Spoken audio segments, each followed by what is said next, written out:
Olá, sejam bem-vindos a mais um programa Rubem Esportes, programa de todas as terças, 21 horas aqui na Urba TV, sempre trazendo convidados aqui da nossa região para mostrar para o Brasil inteiro a qualidade das pessoas e dos profissionais que estão aqui trabalhando em prol do esporte na nossa região.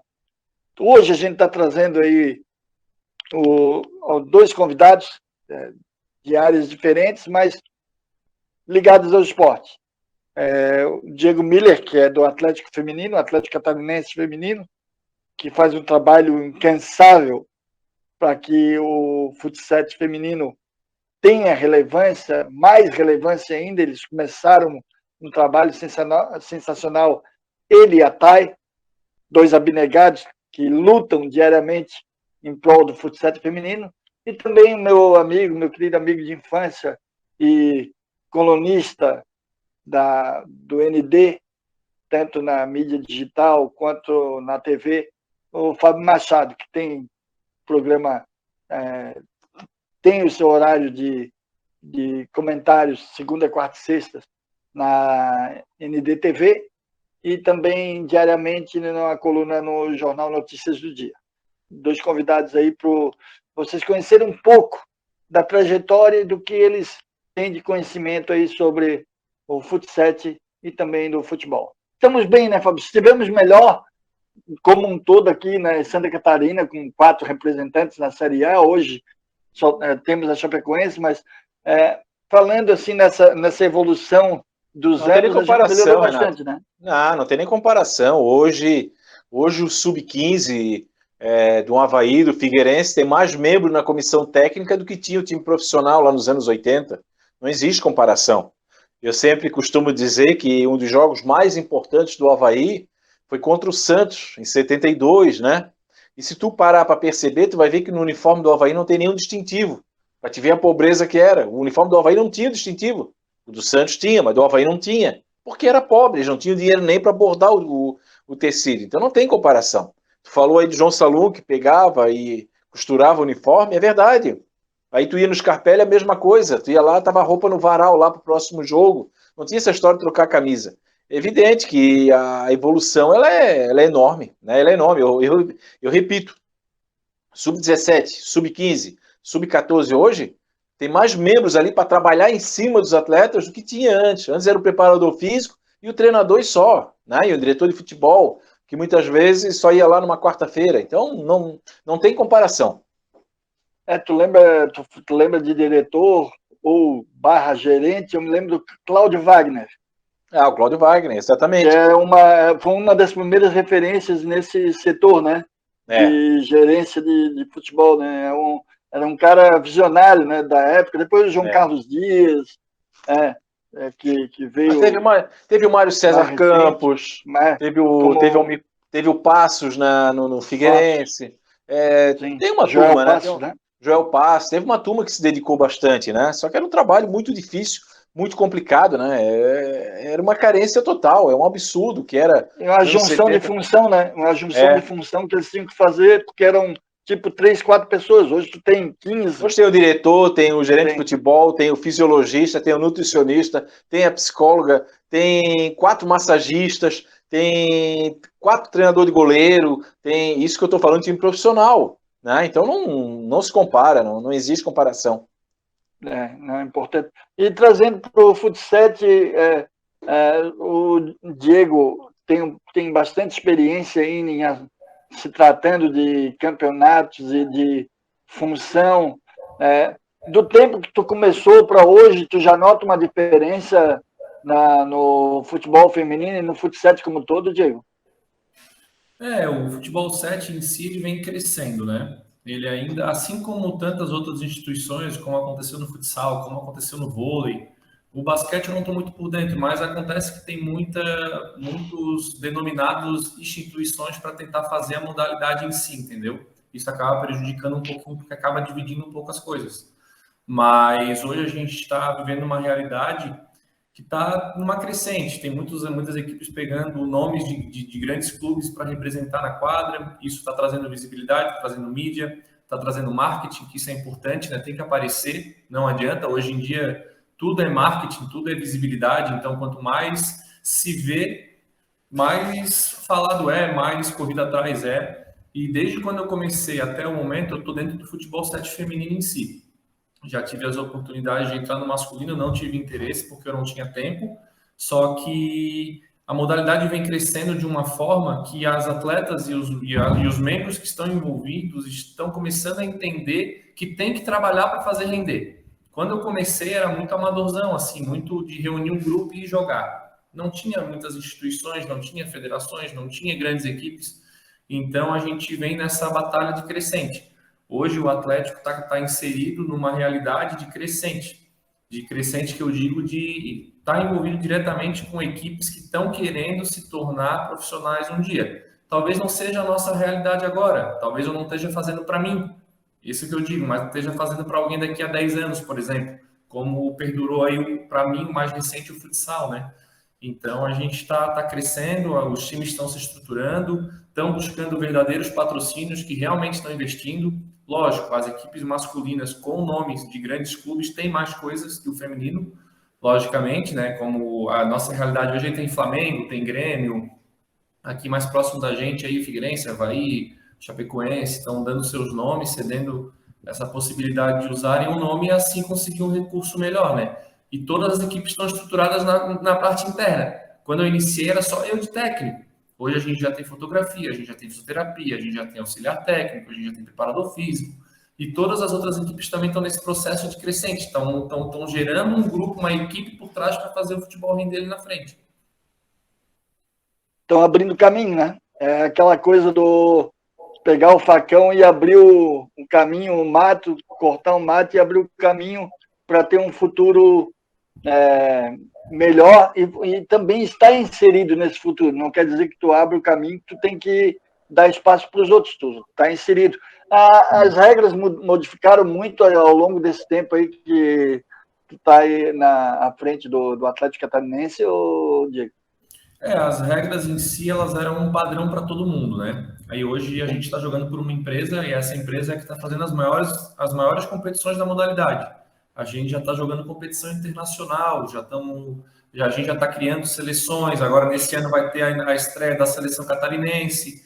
Então, na empresa que a gente está hoje, as regras mudaram bastante. Antes a gente jogava com dois árbitros, por exemplo, os escanteios também eram com as mãos, agora é com os pés.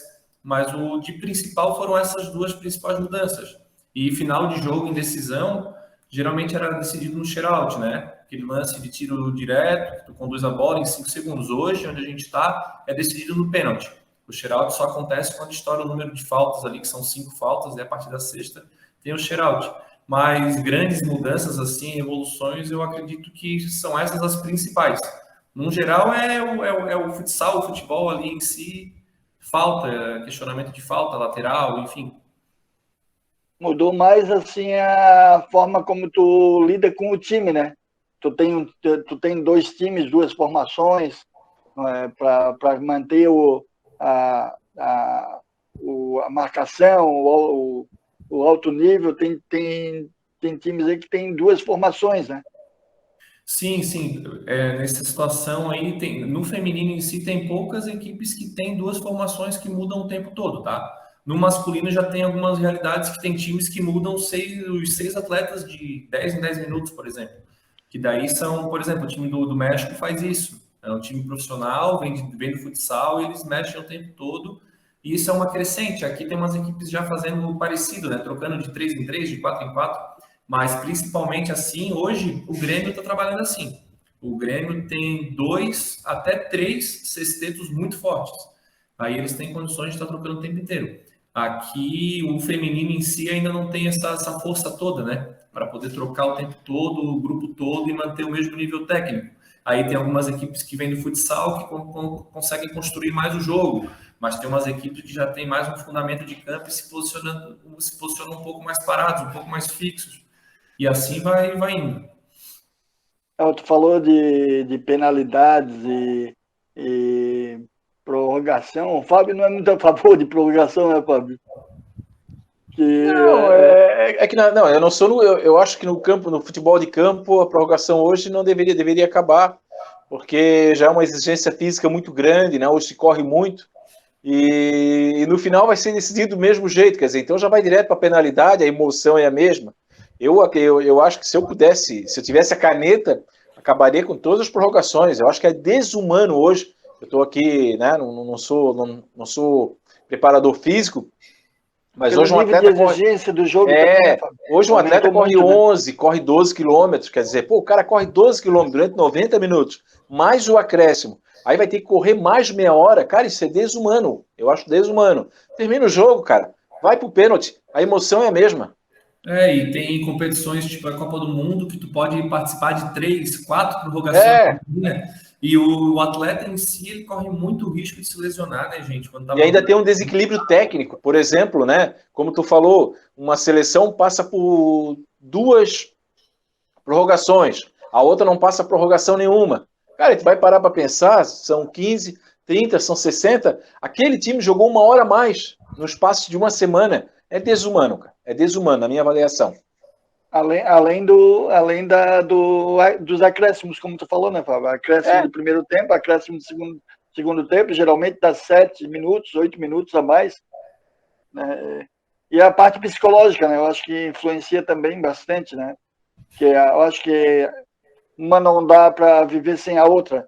A parte psicológica da parte física, porque hoje no jogo de alto nível, Renato, um zagueiro corre 11 quilômetros.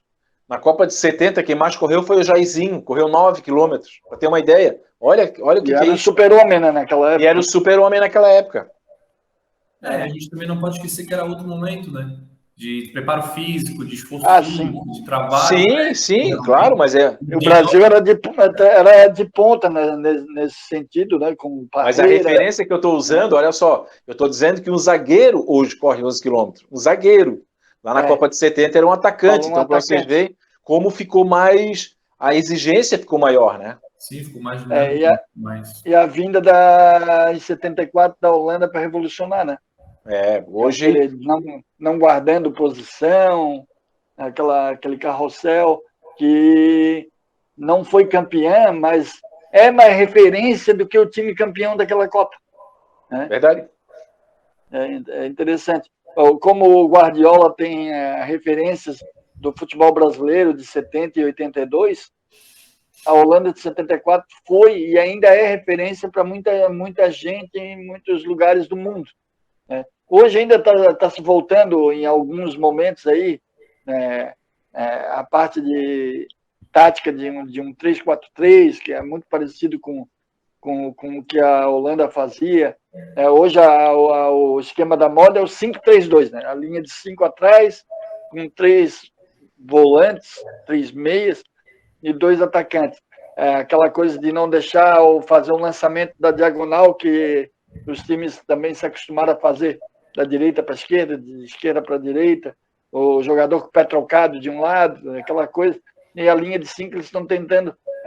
Na Copa do Mundo estourou isso aí com bastante seleções, e agora muitos times da Europa, principalmente aqui no Brasil, alguns times utilizam, mas novidade mesmo não temos, né, Fábio? Não, eu acho que o futebol ele mudou. Tá? Eu sempre costumo dizer o seguinte: alguém pode avaliar se ficou melhor ou pior, é um direito que cada um tem, mas tem que entender que ele mudou. Né? Futebol hoje é uma ocupação de espaço. Futebol hoje você não tem mais espaço para dar um drible. Por que na época nós tínhamos camisa 10? Porque o camisa 10 matava a bola no peito, dava o drible, tinha o espaço. Na Copa de 70, que nós já falamos aqui, o Gerson matava a bola no peito e escolhia para quem ele ia dar bola. Pode ver o lance, ele mata a bola no peito. O próprio Tostão, no livro dele, A Perfeição Não Existe, fala que uma vez ele sentou para ver os jogos da Copa de 70. Ele disse que quase dormiu, tá? Ele quase dormiu, e é verdade. A Copa de 70, sensacionais, jogadores cracassos, ninguém vai discutir aqui. Mas assim, o futebol era diferente. Cada um tinha a sua posição. Você não precisava correr, porque cada um tinha a sua posição. Quem era volante, quem era atacante, quem era ponteiro direito. Às vezes eu lembro de jogadas assim do ponteiro ficar com a mão na cintura, no meio de campo, esperando a bola. Se a bola chegasse até ele, beleza. Se a bola não chegasse até ele, ele ia ficar ali na sombra, igual a um açucareiro. Então o futebol mudou, é esse o conceito. E nessa questão da ocupação de espaço, muitas vezes é mais difícil você fazer alguma alteração, é mais difícil você fazer alguma inovação. Nós tivemos uma inovação aqui no futebol brasileiro, que foi em 1978, com o Cláudio Coutinho, né, que treinou o Flamengo e treinava a seleção brasileira junto, que foi o overlap, que nada mais é do que a passagem, nada mais é do que o ponto futuro. Na época foi uma inovação. Né? O lateral Toninho. Tinha o Toninho, tinha o próprio Leandro, depois... Mas ele que fazia mais isso, né? Ele fazia, tinha o Júlio César Urigeller, né? Depois o próprio Lico passou a fazer isso, o Júnior, quer dizer, ali foi uma inovação. E fica cada vez mais difícil você inovar, porque são quadrantes do campo, então você tem que ocupar aquele espaço ali. E como é que você ocupa hoje aqueles espaços? No aspecto físico, né? Então, assim, Renato, pode ver, hoje o jogador pega a bola, não tem mais o tempo, não tem mais aquele tempo que ele tinha para pensar, para organizar, por isso que os camisa 10 estão sumindo, por isso que é cada vez mais difícil. Eu lembro que o Corinthians 2012 tinha o Jadson e o Danilo, né? Foram campeão brasileiro, o Jadson agora está no Avaí e o Danilo. Mas era assim, o que me chamava a atenção é que um encostava no outro, não é que um matasse a bola no peito para fazer... Não tinha jeito. Tinha que encostar no outro para fazer a jogada. Então o Jadson colava no Danilo no lado direito, ou então o Danilo colava no Jadson para criar a jogada, né? O Arrascaeta hoje é o que está tentando alguma coisa parecida com aquele camisa 10, é o que está tentando fazer a bola fluir no meio de campo. Mas o Everton encosta nele, né? Oi? Sim, mas exatamente. Encosta nele parecido tem que encostar. Exatamente. Alguém tem que encostar. E antigamente não precisava encostar. Antigamente o 10 resolvia. A bola corria. Não precisava encostar nele, que ele que ia tocar a bola. Então, não adianta, cara. É ocupação de espaço cada vez mais difícil, cada vez fica mais difícil fazer inovação. O que muda hoje? São a ocupação dos quadrantes, como eu acabei de falar. É a chamada linha alta, é a chamada linha baixa, é fechar a saída. Por isso que os goleiros hoje se exigem que eles tenham um toque de... eles tenham mais domínio de bola, porque a gente está vendo isso aí. Eu vou dar um exemplo, né? O caso aqui do Figueirense, só para dar um exemplo aqui, o Figueirense reagiu muito tarde na competição, mas se vocês pegarem e ver os gols que o Figueirense fez nas últimas rodadas, foi de pressão, não dá bola. Sobe todo mundo, pressiona, tira o espaço para tentar roubar aquela bola, para tentar fazer o gol. Então é isso que o futebol está exigindo. O gol do Getúlio contra o CRB agora. Se nós pegarmos ali, foi uma pressão, alguém pegou a bola no meio de campo, não sei se foi o Bruno, sobrou para o Getúlio, acho que foi até o próprio Getúlio, ele acabou chutando. Foi o Getúlio mesmo que roubou a bola. Então é isso que está acontecendo. Tá? As inovações vão ser difíceis. O que vai mudar é o posicionamento, porque a ocupação de espaço vai ser cada vez maior. A gurizada está correndo muito. A linha de espaço, as três linhas eram bem mais espaçadas, né? Claro, sem hoje dúvida. Estão muito mais compactos, diminui o espaço também, né? O Brito pegava a bola, caminhava. Aí tocava para o lateral direito. Aí o lateral direito dava 3 passos. Tocava para o ponteiro direito. Aí o ponteiro direito dava 2 dribles. Ia lá, chutava e cruzava para na área. Aí para o atacante brigar com o zagueiro. Era isso. Hoje não tem mais espaço nenhum, meu amigo. Fala, Diego. A extinção desse camisa 10 também, além da parte física, que todos os times, eu vou usar de exemplo seleções, assim, aí estão conseguindo se equiparar a times mais qualificados tecnicamente pela parte física, porque correm mais, marcam mais. E o camisa 10 em si está cada vez mais distinto, eu acredito muito pela mudança de formação tática, que muitas equipes estão abraçando aquela linha de 3 na frente, onde os pontas são obrigados a voltar a marcar até antes no meio de campo. Daí, isso daí, por exemplo, eu vou usar o exemplo da minha realidade, que eu acompanho um pouco mais, ali o Avaí. O Avaí não joga com ninguém criando ali pelo meio. Quem cria são os pontas, e raramente... É opcional do esquema, né? Pois é, mas muitas equipes estão deixando de mão esse camisa 10 justamente por falta de aproximação, porque não tem ninguém do lado dele para jogar, como o Fábio citou na época do Corinthians, porque estão os pontos muito abertos, ou o centroavante está muito isolado, e quando tem que aproximar, eles estão marcando. Aí o camisa 10 fica perdido no meio porque não tem com quem jogar. Porque geralmente o ponta aproximava do 10 para fazer tabela, para construir jogada. Hoje não, hoje os pontos estão abertos, mais preocupados em marcar o lateral do que fazer gol. Não, ele tem essa função também, né? De marcar o lateral, que naquela época não existia, né, Fábio? O Zagallo, em 58, que já começou a fazer o 4º homem, né? É que, na verdade, que os laterais, eles não subiam. É isso que eu estou falando. Era a linha de 4, né? Os laterais não subiam, simplesmente eles não subiam. Eles iam ali no meio de campo, passavam a bola para o ponteiro e depois voltavam. E se eles passassem um pouquinho ali, o técnico já ficava louco. Volta, porque, né? Então, assim, em 70, a gente teve essa revolução porque apareceu o Carlos Alberto Torres ocupando aquele espaço.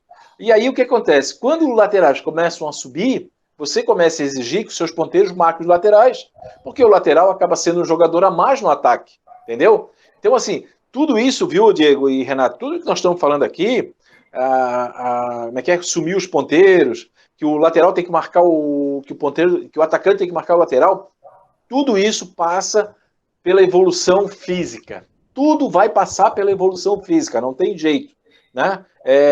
Imagina, vamos supor assim, se pega aquele futebol cadenciado, né, daquela época, toca para cá, toca para lá, o futebol carioca, né, a gente costumava dizer que o futebol carioca era isso, porque era, né, toca para cá, aí o 8 toca pro 10, aí o 10 toca pro 8, aí espera um ponteiro lá, dá uma avançada, aí o ponteiro era bom de drible, ele já tirava o lateral da jogada. Cara, hoje não tem mais isso, hoje é um bloco, né, é quase como se fosse um formigueiro.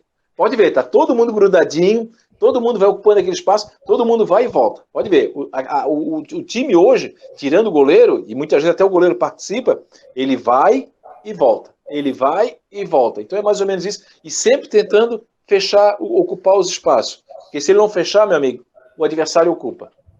Os zagueiros mais rápidos, né? Porque se tu adianta as linhas, tu tem que ter zagueiros mais rápidos para fazer essa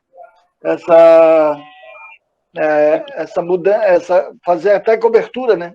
Tá, e qual era a característica do zagueiro? Era um zagueiro um pouquinho mais técnico e o outro mais, né? Sim, um brucutu, né?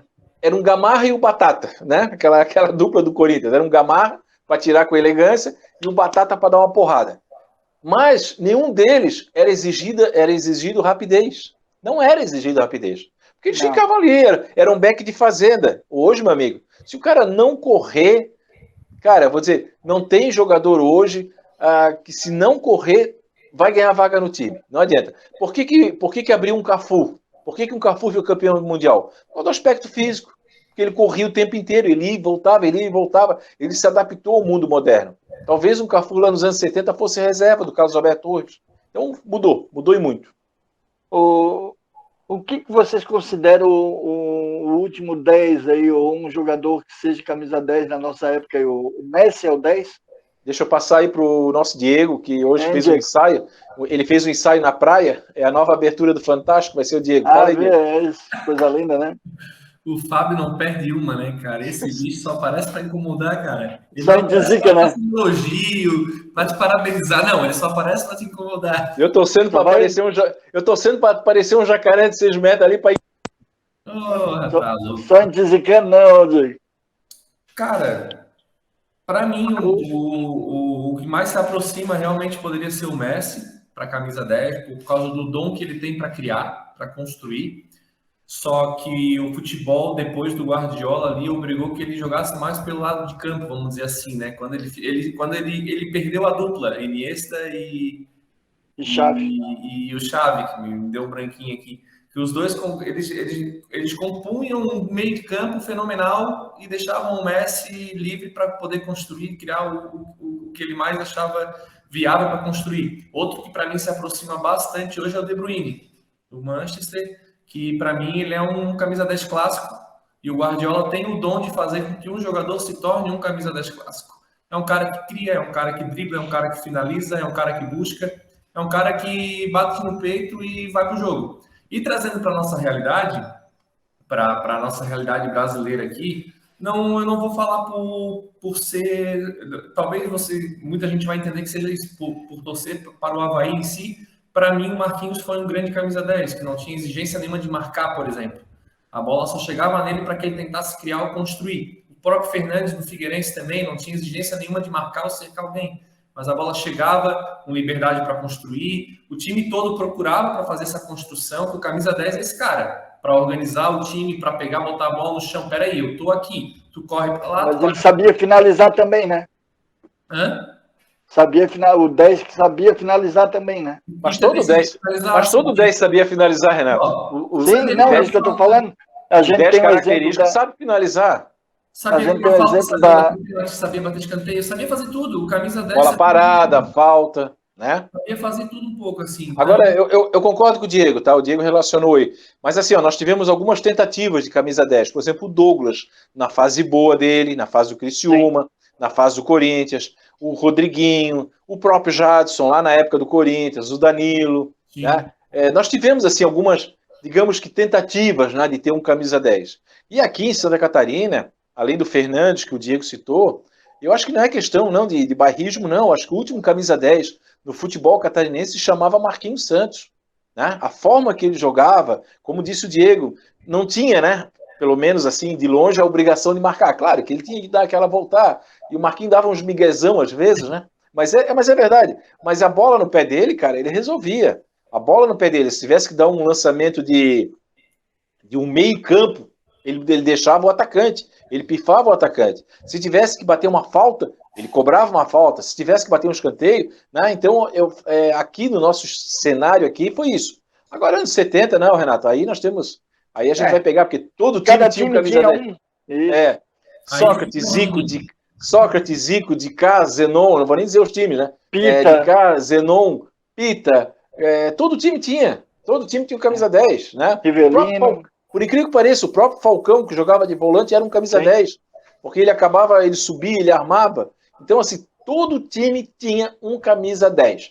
Wilson Tadei, todo time tinha um cara que matava a bola no peito, escravizava ela e fazia essa distribuição. Mas, eu repito, que o futebol permitia. Hoje, talvez não permita mais. Todo mundo tinha um camisa 10 e o Flamengo tinha o Zico. Era isso, né? Mais ou menos.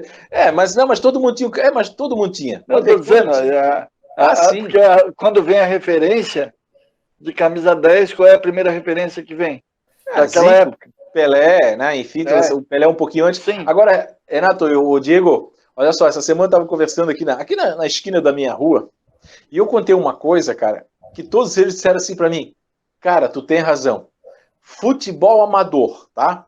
Então a gente tinha um time aqui, montava um time, e a gente ia jogar contra, cara, sei lá, interior do interior aí. Lá uma vilazinha que só tinha 4 casas. Tu pode ter certeza que aquele time ia ter um camisa 10 muito bom de bola. Era ele que tu tinha que marcar. E tu não sabe de onde que surgia aquele guri, ele matava a bola no peito, batia a falta. Todo time, podia ser de amador, podia ser, né? Sempre tinha um camisa 10 porque era uma característica. Tu falou aí do amador. Diego também bate uma bola aí, né, Diego? No futsal ou tu gosta de jogar aí no campo também? Porque o Fábio disse que era artilheiro, né? O Fábio disse que era artilheiro. Digo, não, eu era.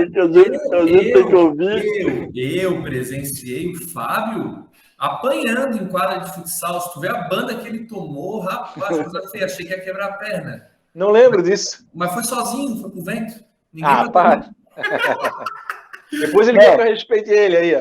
Eu já vi o Fábio. Não lembra daquele teu tombo na quadra de futsal do Bela Vista? Meu Deus. Ali fazia tempo que eu tava voltando em atividade, cara. Não, eu tava fora de ritmo. Fora de ritmo total. Eu vi o Fábio fazer com que o jogador do adversário fosse embora antes de começar o jogo. Isso é verdade. Isso é verdade. Isso é verdade. Eu sempre fui um apaixonado pelo futebol, assim, para brincar, para correr, para...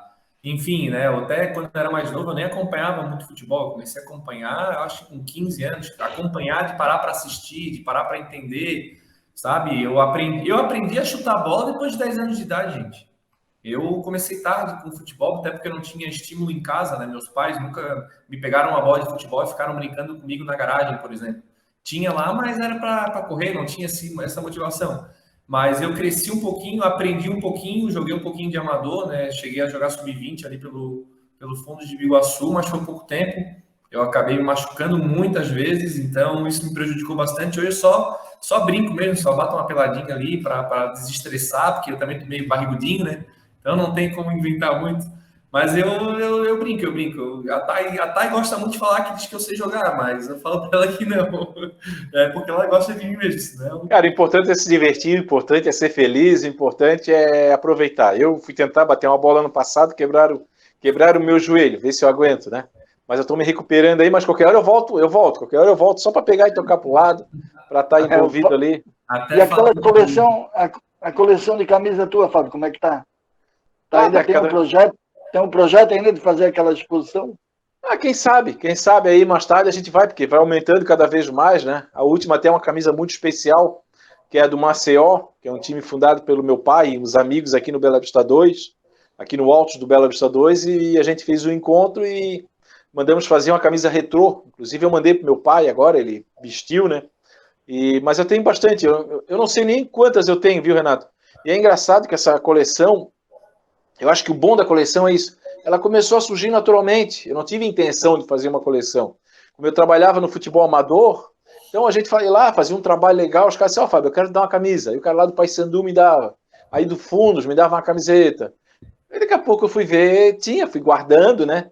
E aí eu comecei a mostrar na TV, lá no Clube da Bola, e aí o pessoal entra, Fábio, eu tenho uma camisa aqui para te dar, tá com o teu nome, mas tens que mostrar no Clube da Bola, e a gente mostra. Mas quem sabe aí vão fazer uma exposição, inventar alguma coisa aí. Não, é que é interessante porque cada camisa tem uma história, né? Então é legal porque pode ser contada a história ou do time ou do momento que foi a camisa, porque dá para relacionar várias coisas a respeito da camisa, do Maceió, teu pai fundou, eu joguei no Maceió, mas em outra época, era outro Maceió. Era outro Maceió, né? Mas é legal da memória, né? Que a gente não tem muito essa memória do futebol, do esporte amador, né? Do futebol amador aqui, né, Fábio? Sem dúvida, sem dúvida. E como tu falou, cada camiseta tem uma história, né? Eu tenho do Atlético Catarinense, que eu ganhei da Thay, ganhei do Diego, assim, todas elas, e a maioria delas eu lembro de quem eu ganhei. Então eu lembro que uma vez eu estava em casa aqui, tocou um motoqueiro ali, acionou a buzina, é o nosso amigo Bieca, de Barreiros aqui, tu conhece? Bieca, América. Só que ele me trouxe uma camisa do Barreiros Esporte Clube, que disputava as clube, né? Tinha as clubig aqui, as clube, Sim. Que era um timaço. Pô, ele veio me trazer, porque, Fábio, eu sei que tem essa coleção, eu sei que tu vai guardar. Depois ele me trouxe uma do Ajax, que é um time vice-campeão do futebol amador de São Paulo. Então, assim, todas elas têm uma história. Todas elas estão guardadas com muito carinho. Não, é importante que, se no profissional a gente já não tem tanta memória, imagina do amador, né? É uma lacuna que tem até de bibliografia, né, Fábio? É verdade. E eu acho que é importante. Um dia, se tu puder convidar o Renato também, que faz um trabalho de resgate muito legal de memória, né? E muitas vezes ele me manda, eu publico no jornal, resgatando equipes de futebol amador ali do Estreito, de Barreiros, Bairro Ipiranga, quer dizer, Floripa, né? Aqueles times que a gente estava escondido lá, que não existiam mais, vai trazendo, né? Vai renovando aí essa memória, é muito importante. Diego, como é que está o Atlético Catarinense hoje? Como é que é a tua visão, olhando para trás? Claro, progrediu, chegou aonde é hoje, mas aquele trabalho todo hoje, tu pode dizer que está valendo a pena? Ou o que tem de coisa a favor? Qual é a luta ainda do Atlético? Porque a gente sabe que a luta é a luta diária do F7 feminino, como é o futebol feminino também. É uma luta diária de primeiro aparecer, se mostrar. Eu vi um jogo esse final de semana do campeonato inglês, do Manchester com Chelsea. O nível de intensidade do futebol feminino é um absurdo. Para a referência que a gente tinha, um nível de intensidade, sim, tu olha, meu Deus, é uma coisa que tu não é impensável um tempo atrás. Então é legal esse olhar assim e tu olhar para trás assim, né? A gente deu início a essa loucura de Atlético Catarinense e estamos sendo referência, é mais ou menos isso? Não, é assim, a gente cresceu muito, a gente mudou muito, a gente aprendeu muito. E o Atlético apanhou muito, né? Apanhou muito, a gente ainda apanha, acontece ainda de apanhar, porque a gente vem em constante mudança com o time, né? Então, acontece, às vezes renova, às vezes muda o grupo, acontece e tem que acontecer para a gente aprender a melhorar, a mudar. E vale muito a pena, o Renatinho, o Fábio, valeu muito a pena, porque hoje eu posso encher a boca para dizer que o Atlético Catarinense se tornou uma das referências aqui da região. muita gente se espelha na gente, a gente recebe mensagem de muitas equipes dizendo que gostam, que acompanham. Legal, Diego. A gente recebe mensagem de atletas do país inteiro, atletas profissionais querendo vir jogar aqui, porque acham que o time é profissional, diante da organização que elas veem, diante da divulgação que a gente tem. Antigamente a gente cobrava para as meninas ajudarem a comprar o material, a gente cobrava mensalidade, a gente tinha essa correria toda. Hoje, graças a Deus, a gente consegue se manter sem precisar ter mensalidade das meninas, a gente consegue, com os parceiros que a gente tem hoje, arcar com as despesas dos jogos, água, alimentação assim básica, se precisar a gente consegue arcar, a estrutura que a gente montou de fisioterapia, academia, a gente tem até, a gente até utiliza pouco, né, a academia por causa da localização, porque a gente tem meninas que moram lá na Ressacada, até meninas que moram lá na Arenil da Palhoça, então é tudo um pouco longe de tudo, mas hoje a gente pode encher a boca e dizer que a gente se tornou sim uma das referências, a gente se tornou sim inspiração para muita gente, e a gente vem chegando, cada ano que passa a gente vem chegando mais, competindo mais. Todo jogo com o Atlético Catarinense, tem muita gente que até fala, porra, toda vida que eu vou jogar com o Atlético é difícil, me orgulho pelo menos disso, às vezes eu posso não ganhar o jogo, mas que o jogo fica difícil, fica duro, é motivo da gente se orgulhar sempre. Ô, Diego, deixa eu te fazer uma pergunta. Eu sei que assim, há 20 anos, né, se tivesse menina jogando um futsal numa quadra, muita gente ia olhar essas meninas jogando como se estivesse olhando os ETs, um ZT de rodinha com antena, né? Hoje mudou isso, cara. Elas estão lá batendo uma bola, ninguém vai incomodar mais essas meninas, ninguém vai falar mais gracinha. Mudou esse cenário? Melhorou muito. Quando eu Legal. iniciei, vou fazer 9 anos que eu tô com a TAI, e desde lá e até então melhorou muito. Hoje as equipes femininas não movem torcida na quadra. A gente apoiar, incentivar, a gente lá xingando lá, a gente lá do lado de fora, mas torcendo pelo time em si, entendeu? No bom sentido. Claro. E hoje tu vai em quadras de futebol 7 ver horários de pelada, como a gente costuma dizer, e tem bastante feminino. Não mais qualificados ou menos qualificados, mas tem bastante número de meninas praticando, tentando se divertir através do futebol também. Então isso é importante. Daí muitas têm os seus namorados, as suas namoradas que incentivam, que apoiam. Então tá melhorando. Se eu dizer que não tem gracinha, que não tem piadinha, eu vou estar mentindo. Mas melhorou e melhorou muito mesmo. Tá melhorando e que possa melhorar cada vez mais. Legal, muito bom. Não, é importante, né? Porque na época que o Fábio falou aí, para fechar 2 times de meninas já era difícil, né, Fábio? Também. Muitas vezes pelo medo, por ser rotulada. Muitas vezes uma menina dessa jogava com os meninos, porque ela não tinha companheira para jogar. E hoje tem, né? Sim. Geralmente jogava com parente, com primo, com... os meninos. Hoje, a realidade do futebol feminino, hoje, eu acredito que eu posso até dizer que a única equipe 100% profissional hoje, eu acredito que o Palmeiras também, mas o Corinthians hoje é 100% profissional. A estrutura é sensacional, né? Todas as atletas vivem do futebol, tem categoria de base bem organizado, bem estruturado. O Palmeiras também está caminhando por esse processo. As outras equipes também estão começando. E o importante é que o Corinthians realmente abraçou o time feminino. O Corinthians, a presidência, realmente está dando aval para o feminino correr atrás de patrocínio, aval para o feminino trabalhar, aval para o feminino correr atrás das coisas em prol do feminino em si, entendeu? Sem estar envolvendo, se tu correr atrás disso, tu tens que fazer isso pelo masculino, ou tu tem que fazer não sei o que pelo masculino, não. É o feminino trabalhando, levantando a camisa de um grande time, mas trabalhando por conta própria. E daí, praticamente 3 anos consecutivos campeão brasileiro. É o resultado do trabalho e do investimento que fizeram. E as referências de times mais antigos, antes do Corinthians, Palmeiras, aí, eu acho que a Ferroviária, né, e o próprio Kinderman, né, que são exemplos, né? Exemplos, na verdade, de uma grande paixão, né, Renatinho? Sim, mais próximo da gente aqui, então, mesmo é o seu Salésio, que infelizmente nos deixou, mas ele lutou muito, ele correu muito atrás, talvez com alguns problemas no meio do caminho, mas isso é normal de acontecer, não é nenhum lugar que mil maravilhas, né? Só que ele lutou muito para manter e para disputar tudo que ele tinha ao alcance dele. Ele disputava, ele conquistava, ele brigou, até antes de parceria, tudo chegou a brigar por título brasileiro. Então ele ajudou a construir a história do futebol feminino em si, não só do Kinderman, mas do futebol brasileiro. Tenho certeza que o país inteiro que luta pelo futebol feminino vai sempre lembrar do Kinderman e do seu Salésio com bastante carinho, assim, pela luta que tem. E a Ferroviária é tradicionalíssima, né? Tradicionalíssima. E são dois nomes, vamos dizer assim, sem peso, que construíram o futebol feminino, seguiram construindo o futebol feminino, e hoje as equipes profissionais masculinas estão abraçando a ideia, estão cedendo seus nomes, estão cedendo estrutura para poder trabalhar e crescer nesse processo. Não, é interessante.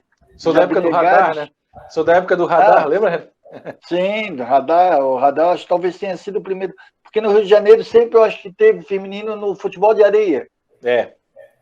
Porque a rivalidade do futebol de areia no Rio era gigantesca. O Júnior Capacete veio do futebol de areia, Edinho, alguns jogadores jogavam que era uma disputa de ruas, né, Fábio? E aquela rua tal contra o Juventus da rua tal, era futebol de 11 na areia. É, verdade. E era uma rivalidade gigantesca lá. E também tinha times femininos na época. Só que não tinha mídia, né? Hoje a facilidade da mídia faz com que a gente tenha modelos de referência ao redor do mundo. Eu falei do campeonato inglês, que passa para a gente hoje, que é um campeonato importante. A Liga da Europa feminina passa, né? O futsal feminino, o masculino está começando a aparecer, o feminino tem que vir junto. As meninas das Leoas da Serra, que foram campeãs mundiais, futsal, são referência no futsal, né? Eu acho que falta até um trabalho maior de mídia para fazer com que as meninas venham. Quem está acostumado e no ambiente vai ver. Mas falta trazer esse público que vai ser o futuro da categoria. Eu não sei se vocês concordam comigo, né? Infelizmente, não, concordo. Infelizmente, tem muita gente que não vê assim, né? Não vê que vai estar trabalhando para o futuro, não vai estar trabalhando, às vezes, para o presente. Falta um pouquinho desse entendimento de grandes nomes. O Falcão agora abraçou... me fugiu o nome do time. Que agora tem o Magnus feminino, só que era um time que já tinha pronto, já conquistava vários campeonatos brasileiros aí. Enfim, é um dos times que disputa com o Leões da Serra aí nas finais, aí quase sempre. Me fugiu o nome, mas o Falcão abraçou. O Falcão tem lá o Magnus Futsal, né? E agora ele abraçou o feminino como o Magnus feminino lá e está investindo, levou atletas daqui de Santa Catarina para lá. A Ana Luísa, que é a mais recente, uma das talvez novas estrelas da modalidade, está com 19 anos, se eu não me engano. A guria é um fenômeno, está lá no Magnus com o Falcão levou daqui para lá. E ela pode ser talvez uma nova Mandinha para o Brasil, né? E ele está investindo, ele botou a cara. Disso que eu falo, um grande nome, botando a cara, investindo, batalhando para que a modalidade cresça, né? Como diz o brasileiro, que a coisa pegue, né? Sim. Igual as leis, né? As leis têm que pegar aqui no Brasil. Não é que tem que funcionar. A lei tem que pegar, é diferente. Por exemplo, eu tenho certeza que o Palmeiras se puxou bastante por conta do Corinthians. Sim. Santos. Essa história. Não, Santos, São Paulo. Vamos junto. O São Paulo também está vindo aí com força. Vamos junto, vamos pegar essa onda aí, vamos crescer junto. O Santos... Eu vi a final do Gaúcho no Grenal feminino, de bastante qualidade também, cara. Só que aí colocam num lugar ali onde não tem tanta visibilidade, também por causa da pandemia, né? Mas esse tipo de jogo, a torcida vai. E é um start, e também faz com que as outras meninas queiram. Pô, se elas podem, eu também posso. Aí que vem uma das coisas, né, Fábio? A falta de incentivo faz que nem todos tenham categoria de base, como o Corinthians tem, né? Sem dúvida nenhuma, sem dúvida nenhuma. É como tu falou ali no começo, como falou o Diego, é um trabalho de abertura, né? Um trabalho de... Então, em São Paulo, cresce justamente por causa disso, por causa da rivalidade. A rivalidade faz com que o São Paulo, né, fique atento a isso, o próprio Santos, né? E aqui a gente precisa, infelizmente, aqui ainda é um trabalho bastante difícil, mas eu acredito, viu? É um trabalho, um pouquinho de paciência, mas nós precisamos de mais Diegos e mais tais Valtrin, né? Para acreditar e brigar, mais seu Salésio Kinderman, né? Que infelizmente não deixou, de mais pessoas que vivem, respiram 24 horas por dia aí essa categoria. que deixe de ser abnegados, né, Diego? Que sejam uma federação, um conjunto de pessoas, não só abnegados, né? Porque a gente falou aqui de abnegados, né, Fábio? Seu Salé, a Thay e o Diego são abnegados. Né? A gente tem que dar um passo. Eles estão abrindo caminho, estão abrindo ali, roçando com o facão ali, abrindo caminho. Né? E esse caminho tem que vir mais pessoas que queiram o melhor para a categoria, não o melhor para o time dele ou para o estado dele, é o melhor para a categoria. Isso também não é fácil, porque a gente sabe que começa também a lidar com emoção, com o coração, a pessoa vai olhar primeiro o meu, depois o outro. A pessoa tem que deixar de se desprender dessas coisas para uma coisa maior, que é aquela implantação em definitivo com TVs fazendo transmissão, porque o que vem a TV? A TV faz com que o patrocínio do Diego apareça. E aí, mesmo não falando o nome, o patrocínio vai aparecer. Sem dúvida. Porque muitas TVs não falam o nome do time, mas vai aparecer. Mas existe a marca agregada, né? Eu acho que isso que é importante. Agora, assim, eu acho que o caminho é longo ainda, Renato, mas olha aqui, ó, comparando com 10 anos atrás, eu acho que o Diego aí pode assinar embaixo que mudou muita coisa, melhorou, tem muito ainda coisa para trilhar, tem muito caminho, mas eu acho que melhorou bastante, cara. Eu sou um cara muito otimista em relação a isso. Mesmo sabendo de todas as dificuldades, eu acho que melhorou bastante. O Renatinho levantou um ponto bem, bem importante com relação a pensar um pouquinho no outro, né? Esquecer um pouquinho si próprio, às vezes, para tomar alguma decisão, para lutar, para brigar. Eu gosto muito de usar de exemplo que teve o Catarinense, o primeiro grande campeonato catarinense que teve, assim, foi a Thay que fez. O Atlético Catarinense estava lá, e a Thay não jogou. E eu estava com 7 atletas para competir. E eu entrei e competi, porque eu sabia da importância de estar lá competindo, né? Tem gente que não vai competir porque acha que o time está um pouco mais fraco, porque diz que tem pouco atleta, porque isso, porque aquilo. Ainda tem algumas pequenas picuinhas. Eu não vou trocar de uniforme, eles que troquem, sabe? Coisa desse tipo. Eu acho que a Thay... Ô, Diego, aconteceu isso no jogo do Flamengo com o América Mineiro domingo, cara. Aconteceu isso no profissional, infelizmente. Tu vê. Daí, tipo, um dos grandes pontos positivos, até às vezes a gente conversa, até fala que a Thay às vezes tem que lutar um pouquinho mais por si, mas a Thay, ela luta por todo mundo. Tem quem não acredite, tem quem ache ruim, tem quem ache que a Thay está puxando para ela, mas a Thay, ela luta por todo mundo, para que tenha competição, para que os times tenham a mesma estrutura do futebol masculino, para que os times tenham a mesma visibilidade. Hoje, a Futebol 7 Brasil que a gente está, tem uma transmissão fenomenal pelo YouTube. Chegou a transmitir, se eu não me engano, 10 jogos simultâneos no país inteiro, da Liga Nacional de Futebol 7, tanto masculino quanto feminino. Então, isso foi uma crescente gigante. E eu posso encher a boca aqui para dizer, porque eu sei que tem o dedo da Thay nisso. Porque a Thay acredita muito nos outros times e no crescimento da modalidade. A Thay corre muito. Agora, mais recentemente, eu sou obrigado a falar do Funchal, tá? O Dr. Funchal, sou obrigado a falar dele. A Thay correu atrás, a gente estava com uma menina lesionada do joelho, e a Thay começou a conversar com o Dr. Funchal e tal. Enfim, as conversas avançaram e hoje o Dr. Funchal se tornou um parceiro, não só do Atlético Catarinense, tá? Mas do futebol 7 feminino em si, para cirurgias, para especialistas em joelho. É um valor X a cirurgia, ele conseguiu por menos da metade do preço. Com a parceria do Bahia Sul e tudo mais, teve o dedo da Thay, tem o dedo do Funchal, porém para todas as equipes, não é só para o Atlético Catarinense. Até agora, há pouco tempo, a Thay estava fazendo correria de carro para levar atleta que não era nossa lá para falar com o Funchal, para fazer exame, para isso, para aquilo. Então isso, as pessoas têm que saber valorizar. E às vezes, quando a Thay convida para uma competição, ela está pensando na crescente da competição. Ela não está pensando que está convidando um time porque o time que ela está atuando hoje vai vencer, por exemplo. Não é isso. A Thay quer que tenha 20 times femininos competindo o tempo todo e que continuem crescendo cada vez mais, sabe? E essa correria dela é válida demais. Ela corre tanto aqui em Santa Catarina quanto fora do estado. Ela está correndo por muita gente e tem que ser valorizado isso e que os outros times possam ver essa situação e se abraçar, se empurrar, se ajudar. Que a luta, que a briga, que a disputa seja lá dentro das 4 linhas. Mas que a cada jogo, estamos fazendo pela modalidade, estamos crescendo junto, a gente está construindo junto, daqui a pouco vai estar maior ainda e a gente está todo mundo junto nessa. Falta um pouquinho disso ainda, mas vai chegar, vai ter uma hora que vai estar desse jeito. A gente está finalizando aqui, já passou 1 hora, cara. Passa rápido.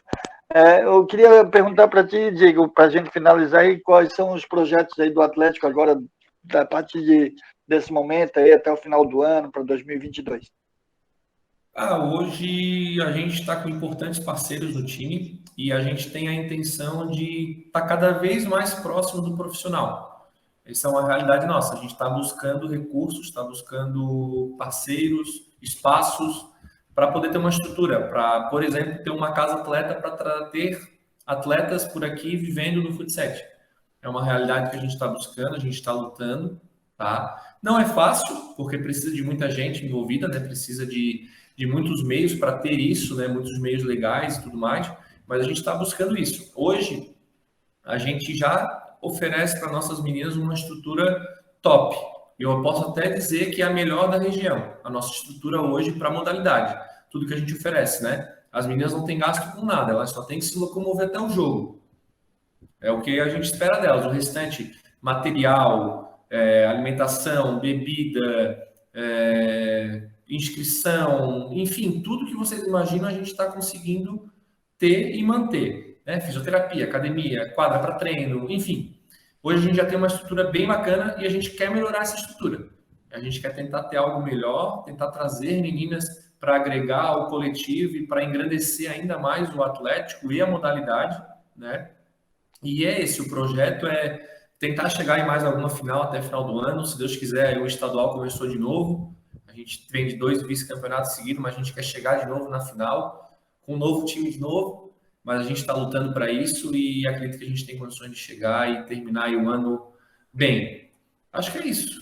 Não sei se eu me estendi muito. Não, tá claro, né, tá legal. Tu quer falar os teus patrocinadores aí? Aqui não tem problema, pode falar quem te apoia. Não, então eu vou agradecer os principais, assim, os mais fortes hoje. Eu posso, tenho orgulho de dizer que eles são parceiros nossos, que é a Arena R1, né, a quadra de futebol 7 que a gente treina lá na Palhoça. Inclusive é uma das casas da Futebol 7 Brasil hoje, né, as grandes competições vêm acontecendo lá. Agora, mais recente, a Forne Uniformes, lá da cidade de Ascurra, abraçou a ideia, a gente está incentivando a gente com material esportivo. Bateria. A M Construções, com o seu Antônio ali, ele abraçou a ideia, ele está patrocinando a gente também, colocou a marca dele bem grande aqui na frente, aqui, ó. Então, bastante orgulho de dizer, de falar que eles estão com a gente, né? Bota lá para mim. A Boutique do Volante, que é a minha empresa, hoje eu não consigo viver do futebol ainda, mas a minha empresa, que eu também apoio, também patrocino, ProQuality, a rede ProQuality, é grande parceira nossa, isso. E a Soma Fisioterapia. E tem outros aí envolvendo o cenário, mas os mais importantes hoje são esses, e a gente tem bastante orgulho. Fábio, qual é o teu projeto? Onde é que tu tá hoje? Tu tá no grupo ND, né? Eu estava carregando aqui meu celular que está acabando a bateria. Sim. Renato, eu estou segunda, quarta e sexta no Jornal SC no ar, na NDTV, né? Com a Márcia Dutra, ao vivo. A gente traz os gols, quarta-feira tem análise de lance, sexta-feira tem os memes da rodada. A qualquer hora do dia tem o ND+, ndmais.com.br/Fábio Machado, que é a coluna digital. E todo dia tem a coluna impressa no jornal ND. E para fechar, no sábado, 1h30, tem o Clube da Bola, ao vivo para todo o estado de Santa Catarina, trazendo todas as informações, bastidores do nosso futebol. Legal aí, porque, eu vou repetir, né? A gente teve um programa junto, né? O Fábio disse que Diego, o Fábio disse que eu derrubei o cenário nele em cima uma vez, ao vivo, que é uma calúnia. Toda semana eu tenho... Toda semana eu pro Brasil inteiro. É verdade, tá nos memes aí do Brasil. De vez em quando eu vejo esse vídeo aí nesse programa de bastidores, né? Quando cai o cenário. Mas o Renato eu tinha que demitir ele, ô Diego. É muito havaiano, é muito chapa branca. Tá doido. Pô, tu não podia criticar o Havaí, rapaz. O homem ficava nervoso. Aí eu demiti ele. Aí eu demiti ele do programa, no outro dia ele voltava. Renato, eu tenho que me despedir, Renato. Eu tenho que fechar aqui ainda um trabalho. Mas, cara, eu quero agradecer muito, Diego. Eu tenho o maior carinho por ti, tá? Tirando todas as brincadeiras, tu e a Thay, o que vocês fazem realmente é sensacional, cara. E, Renato, parabéns pelo teu trabalho aqui, parabéns pelo teu trabalho na Rádio Avaí. Acompanho muito também o teu trabalho. Fizemos 10 anos, dia 21. Exatamente. Eu acompanho muito o teu trabalho, é um trabalho, acima de tudo, honesto e autêntico. E isso não tem preço. Tá bom, meu querido? Obrigado pelo convite. O que mais falo de mim é do meu sotaque, Fábio. Eu acho que eu tenho orgulho disso. Ah, não, com certeza. Mas eu também tenho. Acho que é um orgulho passar o nosso sotaque aí para quem está nos vendo. Né? É a nossa realidade, né? E sempre agradecendo ao Fábio por ter me dado a oportunidade. Isso aí vai ser para sempre. E é um amigo de infância, desde que ele tinha cabelo preto, Diego. Faz tempo. Eu vi, para fechar, eu vi uma foto muito massa tua, Fábio, com teus irmãos. Isso. Muito legal. Uhum. Muito legal, né? Tu botou ali a foto do teu pai com a camisa e dos teus irmãos. Foi muito legal, assim, porque a gente, assim como o Diego também tem família, a gente tem que se apegar nos nossos, né, Fábio? Sem dúvida nenhuma. É muito importante. Eu tenho um irmão que mora no Rio Grande do Sul, né? E ele teve aí essa semana, agora, esse final de semana, e a gente se reuni minhas sobrinhas, minha filha. Foi bem legal, foi bem legal. Isso não tem preço. E eu vejo algumas fotos que eu tenho aqui guardadas, de vez em quando aparece o nosso Flavinho, cara. É muito legal. A gente que dava carona para ele, para ir para a ressacada, pegou muita carona comigo. Eu acho que a gente tem uma memória boa, que eu acho que é o que importa, né, Fábio? É o que a gente vai levar, essa memória boa aí, né? Sem dúvida. Passou do tempo dele aqui, deu a sua contribuição aqui, né, para a gente. Queria agradecer vocês, Diego, pela disponibilidade, Fábio. Vão voltar, porque aqui é um programa de esporte, mas também com amigos, mas com amigos que entendem e fazem o futebol, futsal no caso, mas é uma parte do futebol, mas é o pessoal que daqui da nossa região, passando para o Brasil inteiro, através da Urba TV, em todas as plataformas aí, o pessoal está nos vendo, e queria agradecer a todos que estiveram presentes aí, assistindo essa hora de programa esportivo, um pouco diferente daquela mesa tradicional aí que tem em outras televisões. Aqui é um bate-papo, a gente vai e volta, fala do amador, fala do profissional, fala do futsal, é um bate-papo informal, sem lidar com times. A gente tem referências, a nossa referência, minha do Fábio, é futebol carioca, que a gente começou a gostar de futebol carioca e aqui no nosso nicho aqui, né? Então, mas é só para mostrar para o torcedor e para o espectador que tem gente aqui que faz a coisa acontecer. No caso do Diego, o Fábio, através da ND, e trabalhou no Amador e continua dando força nas colunas que ele faz diariamente com a parte de memória, que não deixa passar em branco algumas coisas. Já botou até do pai lá, do Padre Roma, que é um time que é histórico também aqui na Grande Florianópolis. Então, agradecendo a todos, e aí tenham todos aí uma boa semana. Terça-feira que vem estaremos de volta. Obrigado, Fábio. Obrigado, Valeu, Diego. um abraço.